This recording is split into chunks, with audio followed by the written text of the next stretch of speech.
Okay, so welcome back and come with us when we go to Chef Art Smith Homecoming. We made sure to bring our refillable cups so that we can get some of the moonshine. Here is the rum moonshine. We also ordered a breakfast sandwich, which was the fried chicken with a fried egg, and it came with bacon, which I don't really like. As you can see, I left it on the side there. And after this, we headed back to the hotel because it was so hot. We needed to freshen up.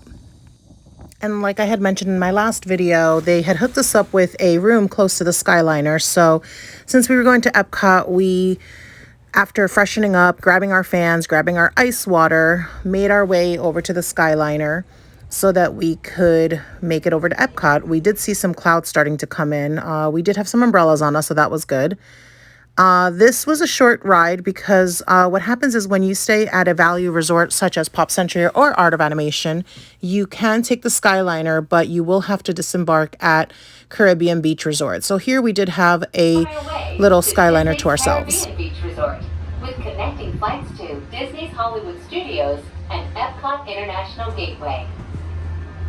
Relax and enjoy the most magical flight on Earth. So if you're scared of heights, like apparently Carlos was a little nervous riding this. He was trying to stay distracted on his phone. So yeah, if you're a little nervous about heights and stuff like that, maybe this may not be the right or the best form of transportation for you. I personally love it. Here we are actually just after when we disembarked from the Art of Animation Pop Century area and we arrived to Caribbean Beach Resort.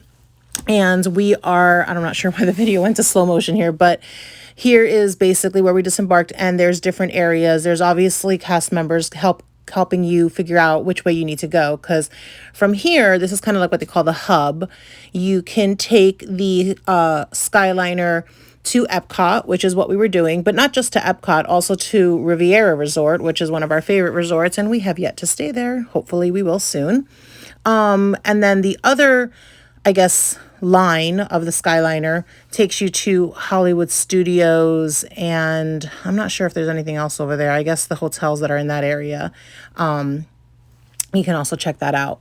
So yeah, we basically jumped onto the Epcot line, and one of the things that I noticed that was different here is they did group us with a group of people as opposed to us getting our own. And I'm guessing that's normal because it was a little busy. Also, what you can see here on your screen, there is a little Skyliner that's stopped right now, that green one. That's for ADA.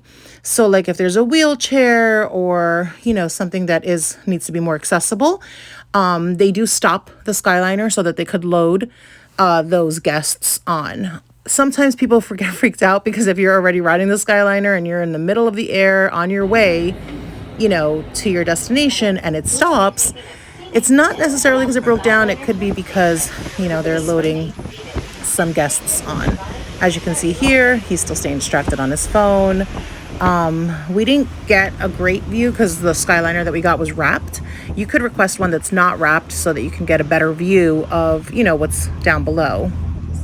Now what we're seeing here is the Skyliner making its turn towards the direction of Epcot. After that, it's just a short, you know, few minute ride, and we'll be arriving at Epcot shortly. And once we arrive to Epcot, we come in through the World Pavilion where we spotted Minnie Mouse and Daisy saying hi to guests. Next, we headed to our first stop at the Food and Wine Tour, which was Brazil, and we got the pão de queijo. It's a generous sized, $5.50 for two of those. Then Spain for charcuterie, Spain for paella, and this was actually really delicious, focaccia ripiena from Italy. Also, no stop is complete without stopping at Rose and Crown. And Carlos was inspired to be singing because we had just gotten out of the Beauty and the Beast sing-along. Why don't you check it out? Like Gaston, antlers in all of my decorations. I would have died. Gaston.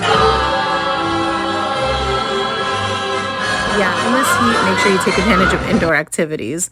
Next up was Guardians of the Galaxy. We had signed up for the virtual queue. My friends had been there as well, so we gathered up together, had some fun in the line. In my opinion, this is definitely the best ride at Disney, not just at Epcot. So I highly, highly recommend you wake up early, get the virtual queue. Also, if you've not been on here, there's a point where Terry Crews asks us, what do we call ourselves? Here's Carlos's answer. Citizens of Epcot.